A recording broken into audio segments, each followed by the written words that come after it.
En el siguiente caso también hablamos de decepción, pero además ha sido más llevadero por suerte y era más esperable. Hablamos de La cueva de cristal de Lisa Kleypas, una novela romántica, valga la redundancia, porque si menciono a Lisa Kleypas, estamos hablando siempre de novela romántica y pertenece a la saga de Friday Harbor.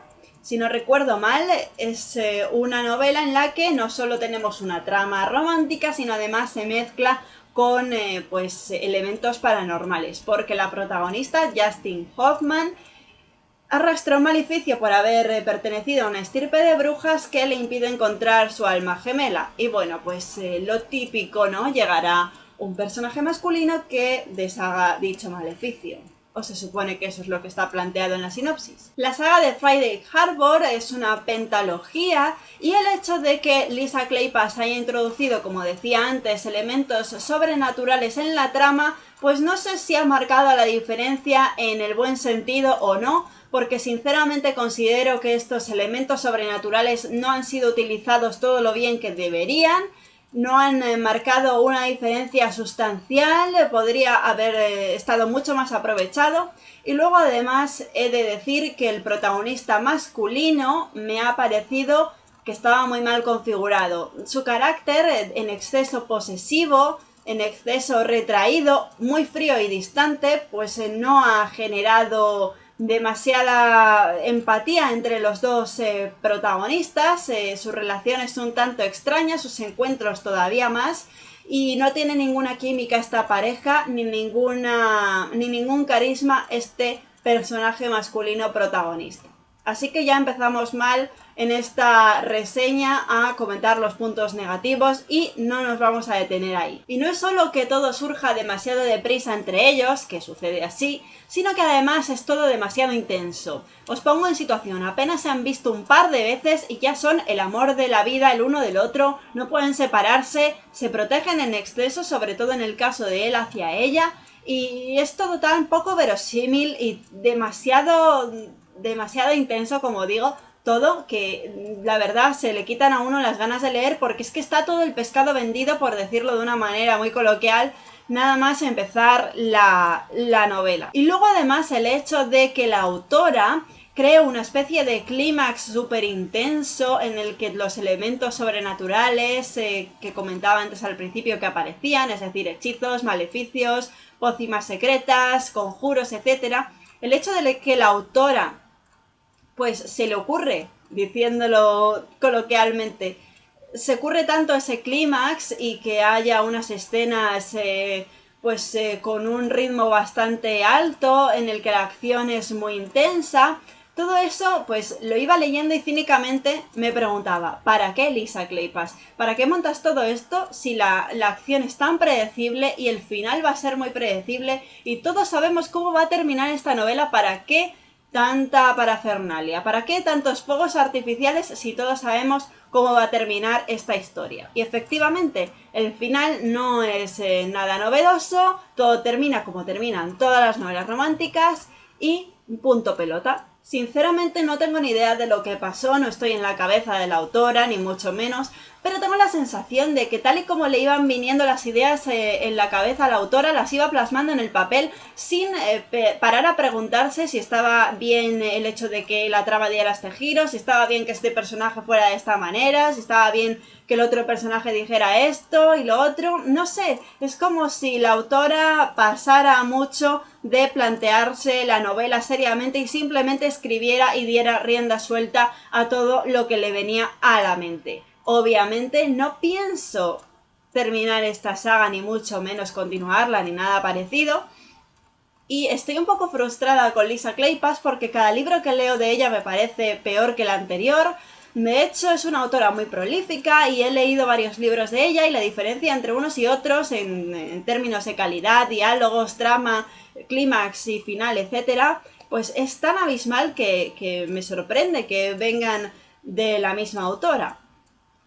Lo cierto es que cuando uno escoge leer una novela romántica espera una lectura ágil y entretenida, y en este caso La cueva de cristal no promete nada de esto, no lo cumple, no vas a encontrar nada de esto bajo mi punto de vista. Es una novela que para nada recomiendo y que además la puntué con un 5,5 de 10, así que lo vamos a redondear a 2 estrellas y media de 5. La siguiente novela que reseñé en el mes de febrero en el blog supuso un paréntesis de toda esa mala racha que estuve sufriendo. Muchísimas gracias de nuevo a Bianca Aparicio por regalarme esta novela. Ha sido una lectura maravillosa y que recomiendo, ya lo voy comentando. Se trata de Las sombras de África, editada por Círculo Rojo. Es una novela histórica que se divide en dos subtramas. Una la tenemos en el presente y otra en el pasado. La del pasado se sitúa en África, en una aldea cuyo protagonista es el Kofi, que vive tan pacíficamente y tan alegremente hasta que acuden los negreros a raptar a todo el mundo para llevárselos en barcos. Él consigue en el último momento no partir con esos barcos, no embarcarse y quedarse recluido en el fuerte, ayudando a uno de los funcionarios, por decirlo de alguna manera, que trabajaban allí. Consigue aprender a leer y escribir y gracias a ello escribe una serie de diarios en los que plasma su vida en el fuerte dirigidos al amor de su vida, su mujer. En la trama del presente, una antropóloga española se dirige a África para investigar lo que pudo suceder con Kofi y las cartas-diario que estuvo escribiendo mientras vivió allí. La verdad es que con Las sombras de África tenía bastantes papeletas para que la novela me gustara y por suerte así ha sido. Si leéis mi blog o seguís mis vídeos me habréis oído decir que me encantan, me llaman mucho la atención estos temas, las novelas en cuyas tramas aparece el tema de la esclavitud, su posterior abolición y después lucha por los derechos civiles. Y bueno, esta novela se centra en el primer punto, en la esclavitud. Está ubicada en el siglo XVIII, que es cuando el mercado de esclavos, este tráfico de seres humanos, estaba en su punto más álgido. Cuando Kofi es apresado junto con otros miembros de su tribu, asistimos a lo que les sucedía a estas personas una vez eran capturadas y esperaban a embarcar. Es algo que la verdad yo nunca había leído otro tipo de historias, de otro tipo de, por así decirlo, fases que atravesaban estas pobres personas en su travesía hacia América y una vez estaban en América, pero yo no conocía los pormenores de cómo pasaba esto, cómo les capturaban y después les apresaban y lo que sucedía después. Y lo que cuenta Bianca Aparicio en esta novela está basada en hechos reales y la verdad se ponen los pelos de punta en algunos pasajes por la crueldad de lo que suponía el ser capturado y después aguardar a un futuro incierto de luego travesía por el mar y posterior esclavitud en las plantaciones de América. Y bueno, la verdad es que lo que más me gusta de esta novela es que tenemos de cal y de arena. Tenemos por un lado esos pasajes tristes en los que se comenta todo ese horror, pero también tenemos una historia de superación y una historia de amistad, que es lo que más me ha gustado. Si he de ser sincera, diré que al principio Kofi no me había conquistado demasiado. Me gustaban mucho más aquellos pasajes que se centraban en la trama del presente con la antropóloga española como protagonista, pero poco a poco, como digo, Kofi me fue ganando y me fue gustando muchísimo más su historia que la del presente. Y en mi opinión, Bianca Aparicio logra eclipsarse a sí misma, por decirlo de alguna manera, porque consigue que paulatinamente la historia de Kofi eclipse a la historia del presente y vamos, acaba tragándoselo todo en el sentido de que únicamente al final veía a Kofi y únicamente a Kofi y era lo que más me importaba, lo que más en tensión me tenía, lo que más me apetecía leer y continuar leyendo las páginas de este libro para saber qué le había pasado, cómo terminaba su historia, qué circunstancias le siguieron, etc. Esta novela, sinceramente también os digo, me duró menos de 36 horas entre las manos. La devoré, me encantó, no podía parar de leerla. Bajo mi punto de vista, mención especial merecen dos de los personajes que aparecen en la trama del pasado junto a Kofi. Estoy hablando de Mama Kasiwa y el Capitán Hawkins. Son personajes muy sólidos en mi opinión y que aportan mucho a la trama. No puedo decir lo mismo, sin embargo, de la trama que acontece en el presente. Los personajes no están tan bien perfilados y no tienen tanta carisma y tanto empuje.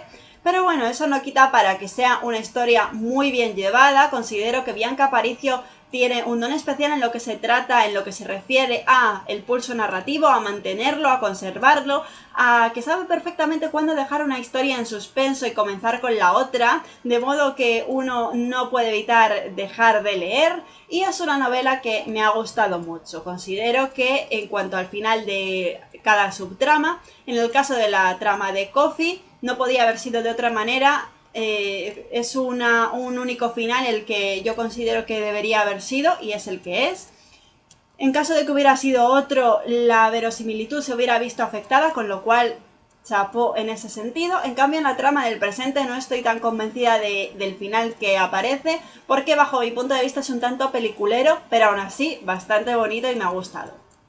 Con lo cual, solo me resta deciros que es una novela altamente recomendable, que yo disfruté mucho, le puse una valoración de 8 sobre 10 en el blog, con lo cual eso hacen unas 4 estrellas de 5, así que leed este libro, os va a gustar mucho. La siguiente reseña que publiqué en el blog fue la perteneciente a la lectura que hice de La marca del meridiano de Lorenzo Silva, editada por Planeta. De hecho, ganó la edición de los premios Planeta del año 2012 y está protagonizada por la pareja de guardias civiles Belibacua y Chamorro.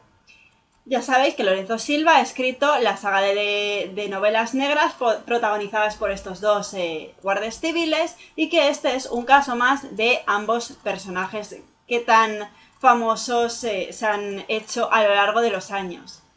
La acción se traslada desde Madrid a Barcelona y de Barcelona a Madrid, y bueno, pues tenemos un nuevo caso por resolver. No tengo la novela conmigo físicamente porque la intercambié. He leído otras novelas de Lorenzo Silva, algunas de ellas protagonizadas por estos dos guardias civiles, y tengo que decir que si comparo unas con otras, la de La marca del meridiano no me ha gustado tanto como otras entregas. La verdad es que a lo largo de los años podemos ver una evolución en estas novelas escritas por Lorenzo Silva, y cada vez son más introspectivas, cada vez el lector tiene más presente los pensamientos de Vila, cada vez importa más esos pensamientos que tiene que la acción en sí, y eso mismo he echado en falta durante todas estas páginas, un poquito más de acción. En general mi experiencia ha sido positiva, aunque la primera parte me ha gustado menos que la segunda, en la que, bueno, los acontecimientos ya se iban precipitando. Me vais a permitir un pequeño inciso aquí porque quiero comentar algo con respecto a esta novela. La marca del meridiano ganó el premio Planeta de Novela en 2012. Se supone que todos los escritores que se apuntan a este premio, que se inscriben para ver si lo pueden ganar, lo hacen bajo seudónimo para que no se sepa quién escribe qué. Bueno, teniendo en cuenta que en esta novela aparecen dos personajes muy relevantes, cuyos nombres son Vila y Chamorro, que se pueden relacionar fácilmente con un escritor en concreto, en este caso Lorenzo Silva, pues ya tenemos bastantes pistas, por mucho seudónimo que haya, de quién ha escrito esta novela. Con lo cual, sinceramente, pues eso de que los premios sean secretos y que primero se lean la novela, simplemente pues juzgando aspectos como la calidad de la novela, la trama y si puede ser comercial o no, pues eso es una falacia bastante gorda. Y quien todavía se la crea, pues es bastante inocente o un poco tonto. Y perdonad que sea así de tajante, pero ¿cómo pueden esperar que todavía pensemos que existe ese secretismo en torno a la autoría de una novela cuando le dan un premio a una historia que claramente está escrita por un autor y se sabe quién es? Lo cierto es que, dejando de lado este paréntesis, este off-topic que acabo de hacer, la novela no tiene la culpa, por así decirlo, de esta circunstancia, simplemente pues está editada por Planeta y tiene el sellito del premio. Merecería otro tipo de premios, no el Planeta, bajo mi punto de vista. No debería verse el plumero de estos premios con tanta facilidad, bajo mi punto de vista, como os decía. Pero la novela no está mal y es un nuevo caso de Vila y Chamorro que ha visto la luz, bien para los fans y para los que nos gusta este autor.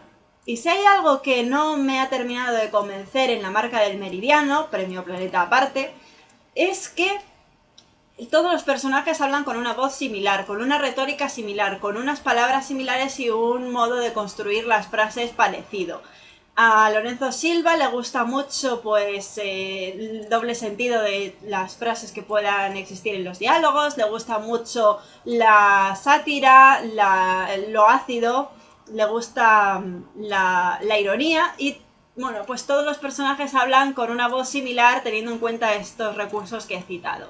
Y es algo que no queda demasiado bien ni es muy verosímil. Tampoco me ha terminado de convencer en exceso el final, porque, bueno, teniendo en cuenta todo lo que se les viene encima a los protagonistas, que la acción escaladamente va increciendo y tenemos un clímax bastante potente en el que todo podría salir mal y todo podría terminar de manera catastrófica y sin embargo, en el final todo se desarrolla de manera muy sencilla, todo termina de manera bastante suave y bueno, bajo mi punto de vista el autor no se ha querido comer demasiado el tarro a la hora de escribir ese final, ha ido a lo sencillo y a lo seguro y a mí eso pues no me ha terminado de gustar y no me ha terminado de convencer. Quien quiera leer La marca del meridiano tendrá que tener en cuenta que asistimos a la transformación o mejor dicho a la evolución de los personajes principales. Vila y Chamorro son mucho más reflexivos, mucho más maduros, también Vila se le nota más cansado y más hastiado de lo que se ha encontrado a lo largo de la vida en su carrera profesional y bueno, pues es otra faceta de este personaje que se tiene que tener en cuenta. A mi juicio, La marca del meridiano no está mal, no es un mal libro, no es una mala novela negra, pero es un volumen de esta saga que no llega a estar a la altura de otros. Yo le puse un 7/10 en la reseña que publiqué en el blog, así que lo trasladamos a 3,5 estrellas de 5.